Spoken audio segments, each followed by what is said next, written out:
No, it's very excited. It feels weird to be here na hindi staff kundi bilang isang congressman na. So I've just come here, of course, to learn as much as I can and hopefully build on the 2.5 years of experience that I already have in the House. Sir, what year were you staff here? I'm sorry? What year were you staff here? What year was I staff here? Hindi ko na naalala. Parang 2019 to 2021. Under the office of Majority Leader and soon-to-be Speaker Martin Romualdez. Sir, baka may stand na kayo on charter change?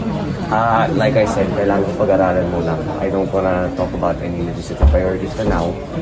Like I said, I actually filed my first 10 bills already today, and those will be listed on my social media pages in the next few hours.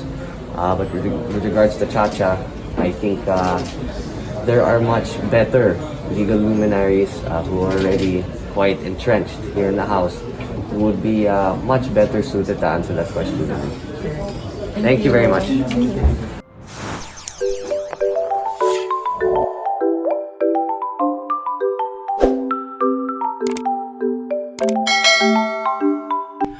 What's up mga karuba? This is again your Congo boy, Yapong Glenn Rep and English Ilocano ang lalaok.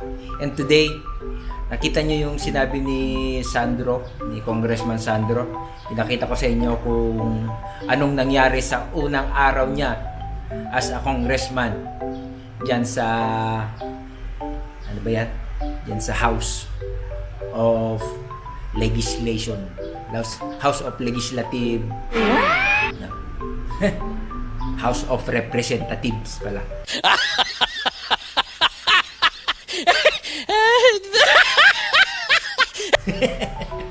Dan sa House of Representatives. Ang sabi niya, hindi na daw siya representative, hindi na daw siya staff ng isang representative. Isang trivia, si Congressman Sandro po ay isa po siyang staff ni Congressman Martin Romualdez. Hindi ko alam kung naging chief of staff pa niya doon sa Congress. Pero alam mo ba na isa pang trivia, noong 2019 dapat tatakbo siya na congressman dito sa Ilocos Norte. Kaso tinurn down niya para makapag-aral muna siya doon sa House of Representatives kung ano yung mga kalakaran, yung mga ano, kung ano ba yung proseso ng paggawa ng laws and bylaws. O, ganyan. Sa mga laws at mga legislative work. Narinig mo kanina, sabi niya, I have just passed 10 bills. Imagine, first day pa lang niya, 10 bills na kaagad. Wow. Isa kang alamat. yan po si Congressman Sandro Marcos. Actually, hindi na yon bago sa amin kasi hindi pa siya congressman dito sa Ilocos Norte. Marami na siyang ginagawang maganda at mga projects dito sa Ilocos Norte like the sandbox, yung pagbibigay niya ng libreng wifi sa mga bata, yung mga libreng place para doon sila makapag-aral, yun yung Sandro Box, tsaka yung mga, yung isa, parang pangkabuhayan na binibigay ni Sandro. Hindi niya binibigyan ng incentives ang mga tao, kundi binibigyan niya mismo ang mga tao ng pangkabuhayan. Nagpasa daw siya ng 10 bills. So, pagpatuloy natin yung interview niya. So, ito. So, what can you say now you're in the House as a lawmaker, your first time congressman? It feels peculiar, of course, to be here not as the staff of Majority Floor Leader and incoming Speaker Martin Romualdez, but actually as a representative in the 1st District. But I look forward to working with my colleagues, and I look forward to these next 3 days that I hope, like I said, will build upon the 2.5 years of experience that I already have in the House.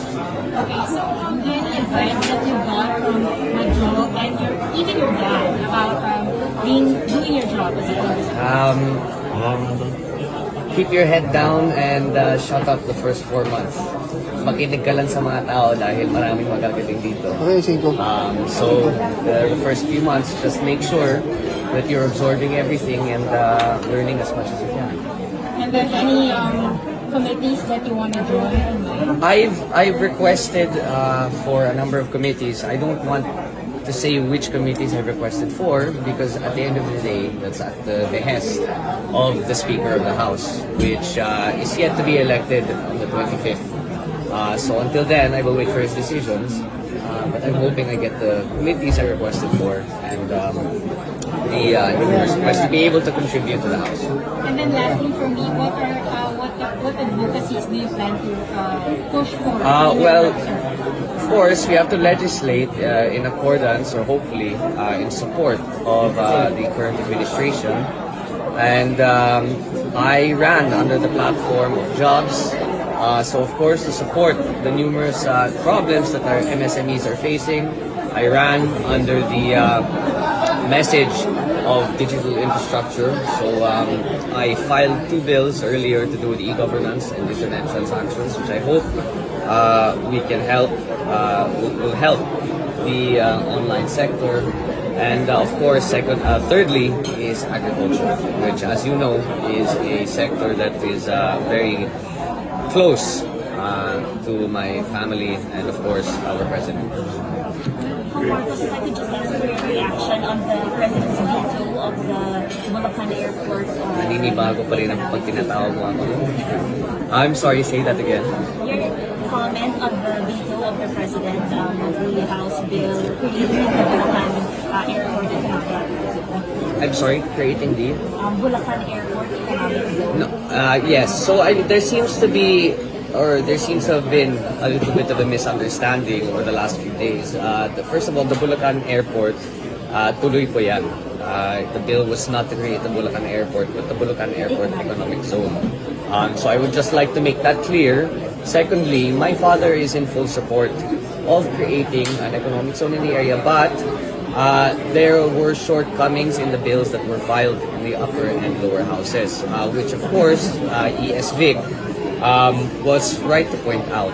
So I believe there is already a alternative bill that will be filed in this coming Congress that will hopefully address the shortcomings that resulted in the bill being vetoed in the first place. Like I said, I have not been as I suppose in tune with regards to the desires of the executive or that of the executive secretary. So I am only speaking from what I know, but I understand that of course this administration would like to support whatever economic incentives that the legislature puts forward. But that requires also to be in line with that of the executive agenda. As you know, the increase for the next budget, I believe, is only around 200 billion. In other words, our revenue streams have to be as high as possible.